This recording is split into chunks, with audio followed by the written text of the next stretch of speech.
एक अपाक data centre क्षमता में भारत दूसरे स्थान पर। हालिया इंडस्ट्री रिपोर्ट्स के अनुसार एशिया पैसिफिक क्षेत्र में डेटा सेंटर क्षमता और इंफ्रास्ट्रक्चर के मामले में भारत ने भारी वृद्धि दर्ज की है और चीन के बाद यह क्षेत्र का दूसरा सबसे बड़ा डेटा सेंटर हब बन गया है। तेज डिजिटल इंफ्रास्ट्रक्चर, भारत में इंटरनेट उपयोगकर्ताओं की बढ़ती संख्या, 5G का सफल विस्तार और UPI जैसे डिजिटल पेमेंट्स की सफलता ने डेटा जनरेशन और खपत को तेजी से बढ़ाया है।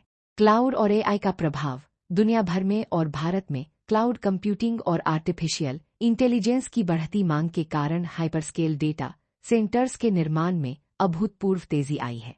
डेटा स्थानीयकरण, सरकार के डेटा सुरक्षा नियमों और नीतियों के तहत विदेशी और स्वदेशी कंपनियों को भारतीय उपयोगकर्ताओं का संवेदनशील डेटा भारत में ही स्टोर करना अनिवार्य है।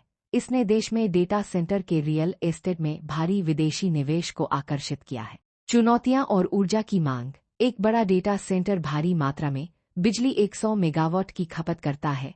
इस वृद्धि का मतलब है कि भारत के ऊर्जा ग्रिड पर दबाव पड़ेगा, जिसके लिए सरकार और कंपनियों को ग्रीन एनर्जी की ओर तेजी से शिफ्ट होना पड़ रहा है। 10 अरब साल पुराना रेडियो सिग्नल, दक्षिण अफ्रीका के मिया के एटी रेडियो टेलीस्कोप ने अंतरिक्ष से आ रहे एक बेहद शक्तिशाली रेडियो सिग्नल को कैप्चर किया है। इस फास्ट रेडियो बर्स्ट का नाम FRB 2,02,40,304 B है, जिसने पृथ्वी तक पहुंचने के लिए लगभग 10 अरब साल की यात्रा की है। यह कोई एलियन सिग्नल नहीं है। अक्सर आम लोगों में यह गलतफहमी फैल जाती है कि रेडियो सिग्नल किसी परग्रही सभ्यता से आए हैं। विज्ञान के अनुसार यह अंतरिक्ष में होने वाली एक प्राकृतिक लेकिन बेहद प्रचंड खगोलीय घटना का परिणाम है। उत्पत्ति और स्रोत, जेम्स वेब स्पेस टेलीस्कोप की मदद से वैज्ञानिकों ने पता लगाया है कि यह सिग्नल एक बहुत पुरानी और तारों का निर्माण करने वाली ड्वार्फ गैलेक्सी से आया है। इस तरह के बर्स्ट अक्सर मैग्नेटर से उत्पन्न हुए माने जाते हैं। ब्रह्मांड के अतीत की झलक, यह घटना तब घटी थी जब हमारा ब्रह्मांड केवल लगभग 3 अरब साल पुराना था। इस काल को खगोल विज्ञान में कॉस्मिक नून कहा जाता है, क्योंकि उस वक्त ब्रह्मांड में तारों का निर्माण अपने चरम पर था। वैज्ञानिक महत्व, ये सिग्नल अरबों प्रकाश वर्ष की यात्रा करते हुए अंतरिक्ष के इंटरगैलेक्टिक माध्यम से होकर गुजरते हैं। इनका विश्लेषण करने से वैज्ञानिकों को ब्रह्मांड के विस्तार की गति और अंतरिक्ष में छिपे हुए अदृश्य पदार्थों को समझने में महत्वपूर्ण मदद मिलती है। 3. केरल का प्रोजेक्ट जीरो, केरल के गृह मंत्री ने हाल ही में राज्य के vigilance and anti corruption bureau के नेतृत्व में भ्रष्टाचार विरोधी पहल प्रोजेक्ट जीरो की शुरुआत की है। इसका मुख्य लक्ष्य जीरो टॉलरेंस नीति अपनाकर केरल को पूरी तरह से भ्रष्टाचार मुक्त राज्य बनाना है, ताकि आम जनता को सरकारी सेवाएं बिना किसी रिश्वत के मिल सके। डिजिटल भ्रष्टाचार पर नकेल, पारंपरिक भ्रष्टाचार के साथ साथ ऑनलाइन और साइबर भ्रष्टाचार को पकड़ने के लिए तकनीक का व्यापक इस्तेमाल किया जाएगा।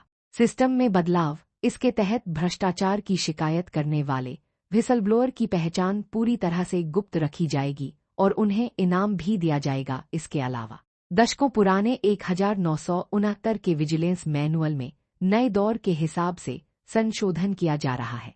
जार, राजस्थान के दांडेवाला में गैस का नया जोन, भारत की सार्वजनिक क्षेत्र की ऊर्जा कंपनी ऑयल इंडिया लिमिटेड ने राजस्थान के जैसलमेर बेसिन स्थित दांडेवाला फील्ड में प्राकृतिक गैस के एक नए भंडार की खोज की है।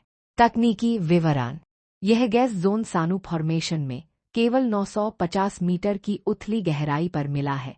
यहां से प्रतिदिन लगभग 25,000 स्टैंडर्ड क्यूबिक मीटर गैस का प्रवाह दर्ज किया गया है। अनुमानित रिजर्व लगभग 75 मिलियन स्टैंडर्ड क्यूबिक मीटर है। आर्थिक लाभ, गहराई कम होने के कारण इस गैस को निकालने की ड्रिलिंग लागत काफी कम आएगी, जो इसे व्यावसायिक रूप से अधिक फायदेमंद बनाता है। ऊर्जा सुरक्षा, इस गैस की गुणवत्ता काफी अच्छी है। यह खोज घरेलू ऊर्जा उत्पादन को बढ़ावा देगी, स्थानीय पावर ग्रिड को ईंधन की आपूर्ति करेगी और आयातित LNG पर भारत की निर्भरता को कम करने में मदद करेगी।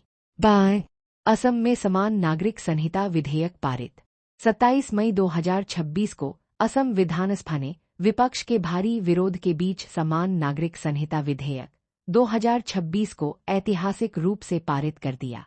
पूर्वोत्तर का पहला राज्य, उत्तराखंड और गुजरात के बाद असम भारत का तीसरा ऐसा राज्य बन गया है जिसने यह कानून पारित किया है।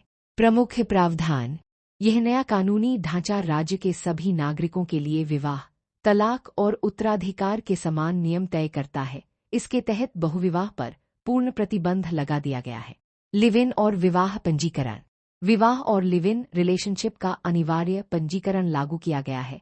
निर्धारित समय के भीतर पंजीकरण न कराने पर 10,000 रुपये के जुर्माने का प्रावधान है। छूर। यह ध्यान रखना महत्वपूर्ण है कि यह कानून संविधान की 6ठी अनुसूची के तहत आने वाले आदिवासी और जनजातीय क्षेत्रों पर लागू नहीं होगा, ताकि उनकी विशिष्ट सांस्कृतिक पहचान सुरक्षित रहे।